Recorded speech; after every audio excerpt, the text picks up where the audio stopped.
दोस्तों, जंगलों में राज बिल्लियों का चलता है। बिल्ली परिवार की दो सबसे बड़ी प्रजाति यानी शेर एवं बाघ अपनी ताकत और हथियारों के दम पर पूरे जंगल को एक बेहतरीन आहार श्रृंखला में पिरोए हुए हैं।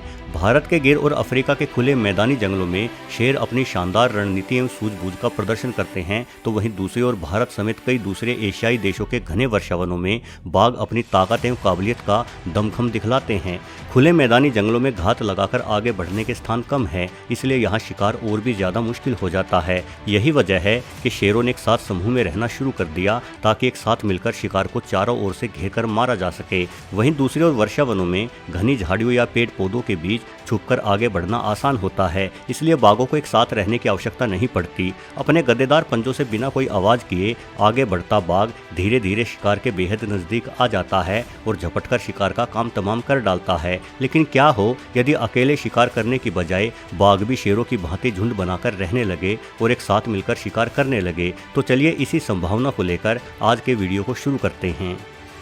दोस्तों, बाघ संसार की सबसे बड़ी बिल्ली है। ये 11 से 12 फीट लंबे और 300 किलो से भी अधिक भारी हो जाते हैं। अपने इस लंबे चौड़े आकार और ताकत के दम पर बाघ अकेले ही किसी गोर को नीचे गिराकर मारते हुए देखे जा सकते हैं। गोर एक प्रकार की जंगली गाय हैं जो 1000 किलो तक भारी हो जाती है। यदि शेरों को गोर का शिकार करने का मौका मिले तो शायद ही कोई अकेला शेर गोर को मार पाएगा। भारी भरकम शरीर वाले बाघ बेहद ही फुर्तीले भी होते हैं। एक बाघ 65 किलोमीटर प्रति घंटे की रफ्तार से अपने शिकार का पीछा कर लेता है और 26 फीट की लंबाई एवं 16 फीट की ऊंचाई तक छलांग भी मार सकता है। इतनी सारी खूबियों की वजह से बाघ अकेले ही अपने दम पर जीवन जी लेते हैं। ये अकेले ही शिकार का पीछा करते हैं और अपने शक्तिशाली जबड़े की 1050 psi की ताकत से शिकार के गर्दन की हड्डी तक तोड़ देते हैं।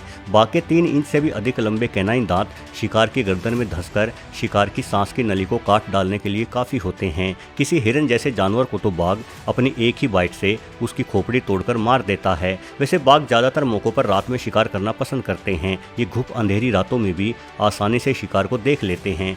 बाघ की आंखों के रेटिना के पीछे टैप्टम ल्यूसिडम नामक कोशिकाओं की परत होती है। ये कोशिकाएं किसी रिफ्लेक्टर शीशे की भांति रोशनी को दोबारा से रेटिना में भेज देती हैं, जिस कारण बाघ रात में भी साफ साफ देख पाते हैं। यदि इंसानों से तुलना की जाए तो बाघों की अंधेरे में नजर हमसे 6 गुना अधिक तेज होती है। पूरी दुनिया में बाघों की 6 प्रजातियां पाई जाती हैं। भारतीय royal Bengal tiger, Indo China tiger, Sumatran tiger, Siberian tiger, Malayan tiger और साउथ चाइना टाइगर। हालांकि मानवों द्वारा जंगलों के अत्यधिक शोषण के कारण आज इनमें से बाघों की कुछ प्रजातियां विलुप्ति के कगार पर खड़ी हैं। बाघों की ये सभी प्रजातियां अपने अपने इलाके में रहने के अनुसार ढल चुकी है। उदाहरण के लिए साइबेरियन बाघ के पंजों में अन्य बाघों की तुलना में अधिक मोटी फर होती है ताकि ये आसानी से ठंडी बर्फ पर चल सकें। साइबेरियन बाघ के शरीर में चर्बी की मात्रा भी बहुत ज्यादा होती है। ये चर्बी इस बाघ के शरीर को गर्म रखती है, जिस कारण ये बाघ -40 डिग्री सेल्सियस के तापमान में भी अपना जीवन सुगमता से जी लेता है। वहीं दूसरी ओर सुमात्रा में पाए जाने वाले बाघ के शरीर की धारियां कहीं अधिक गहरे काले रंग की होती है। ये बाघ आकार और वजन के मामले में भी अन्य बाघों से हल्का होता है। अपने इस रंगरूप के कारण ही सुमात्रन बाघ सुमात्रा की बेहद घनी झाड़ियों वाले जंगलों में भी आसानी से निवास कर लेता है। हालांकि बाघों की सभी 6 प्रजातियों में एक बात समान होती है, वो ये कि ये सभी बाघ पानी के आसपास रहना ही पसंद करते हैं। बाघ पानी के पास केवल इसलिए नहीं रहते कि इससे इन्हें गर्मी से राहत मिलती है, बल्कि पानी के निकट घास आदि भी अधिक उगती है, जिसे खाने के लिए शाकाहारी जानवर भी पानी के आसपास ही बने रहते हैं। साथ ही अनेकों जानवर पानी के निकट अपनी प्यास बुझाने भी आते हैं, यानी किसी बाघ के लिए पानी के निकट बने रहने से भोजन मिलने की संभावना बढ़ जाती है। लेकिन पानी में सबसे बड़ा खतरा यानी मगरमच्छ भी मौजूद होते हैं, किंतु बाघों के लिए मगरमच्छ उतनी बड़ी चुनौती नहीं है। बाघ मगरमच्छों तक को भी अपने शिकार में शामिल करते हैं। एक बाघ जानता है कि मगरमच्छ का कमजोर हिस्सा कहाँ है और बाघ बड़े ही बेहतरीन तैराक भी होते हैं। तभी तो जहाँ एक और शेर पानी में मगरमच्छ को देखकर भाग खड़े होते हैं, वहीं बाघ उल्टा मगरमच्छ को ही भगा देते हैं। दोस्तों, इस तरह से देखा जाए तो बाघ के पास शेरों से कहीं अधिक विशेषताएं हैं, किंतु एक साथ मिलकर रहने की अपनी एक विशेषता के कारण शेर बाघों से कहीं अधिक कामयाब शिकारी बन गए हैं। लेकिन यदि बाघ भी शेरों की भांति एक साथ मिलकर रहने लगे तो शायद जंगल ही बर्बाद हो जाएंगे। चूंकि शेरों को खुले मैदान में शिकार करना पड़ता है और इन मैदानों में हिरन जैसे तेज तोड़ने वाले जानवरों को शेर पकड़ नहीं पाते, वहीं भैंस जैसे ताकतवर जानवर का शिकार मिलकर ही किया जा सकता है। इसलिए एक साथ रहना शेरों की मजबूरी है, किंतु घने जंगलों में रहने वाला बाघ छुपकर शिकार के नजदीक जाता है और ना ही घने जंगलों में हिरण आदि अपनी पूरी रफ्तार से दौड़ पाते हैं। इसलिए बाघों के शिकार में छोटे बड़े से लेकर सभी प्रकार के जीव शामिल हैं। ऐसे में एक साथ मिलकर रहने पर बाघ बहुत बड़ी संख्या में शिकार करेंगे और जंगलों की आहार श्रृंखला को तबाह कर देंगे।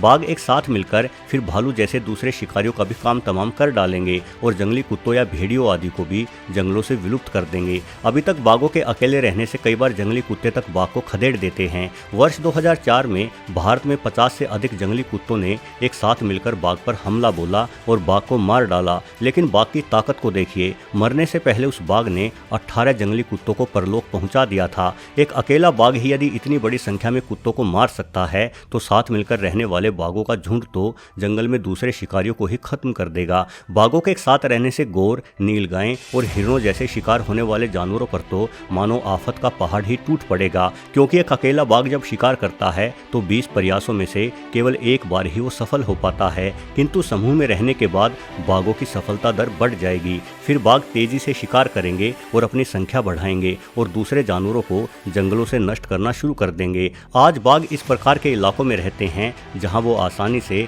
अकेले छुपकर और घात लगाकर शिकार कर सकते हैं। लेकिन एक साथ मिलकर रहने के बाद बाघ शेरों की भांति ऐसे खुले मैदानों में भी शिकार करने की काबिलियत हासिल कर लेंगे जहां छुपने के स्थान नहीं है। यानी अब बाघों का इलाका फैलने लगेगा, जिससे पूरे जंगली जीवन चक्र पर असर पड़ेगा। भारत जैसे देश में तो शेरों और बाघों के बीच सीधा मुकाबला भी शुरू हो जाएगा, क्योंकि यहाँ बाघ और शेर दोनों ही जानवर पाए जाते हैं। एक समूह की खाने की आवश्यकता भी अधिक होती है। वर्तमान में बाघ औसतन सप्ताह में एक बार शिकार करता है, लेकिन एक साथ मिलकर रहने पर और भोजन की जरूरत बढ़ने पर बाघ प्रतिदिन कई शिकार करेंगे। यानी अब घास चरने वाले जानवरों को भी बाघों से बचने के लिए कोई नई रणनीति बनानी पड़ेगी। अगर बाघ लगातार समूह में रहकर शिकार करते रहे तो उनके लिए शिकार करना आसान हो जाएगा। यानी अब बाघों को इतने बड़े और ताकतवर शरीर की आवश्यकता नहीं रहेगी, जिस कारण एवोल्यूशन प्रक्रिया के चलते धीरे धीरे बाघों का आकार एवं वजन भी कम होने लगेगा। एक साथ रहने के कारण बाघों को शेरों की भांति एक सामाजिक ढांचा भी तैयार करना होगा।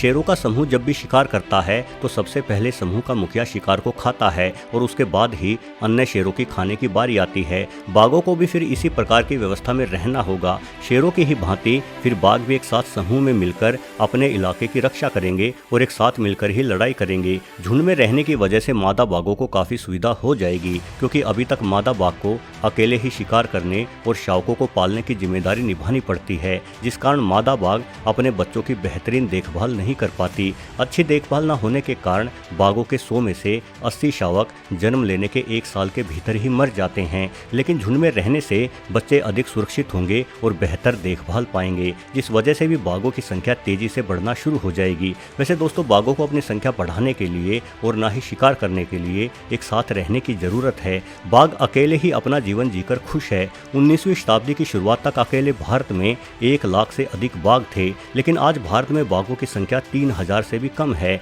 जिसका कारण मानवों द्वारा बाघों का शिकार करना एवं जंगलों को नष्ट करना है। यानी बाघों के बेहतर जीवन के लिए ये जरूरी नहीं है कि बाघ एक साथ मिलकर रहें, बल्कि जरूरी ये है कि इंसान जंगलों का दोहन छोड़ दें और बाघों को उनके इलाके में शांति से जीने दें। वीडियो देखने के लिए आपका बहुत बहुत धन्यवाद।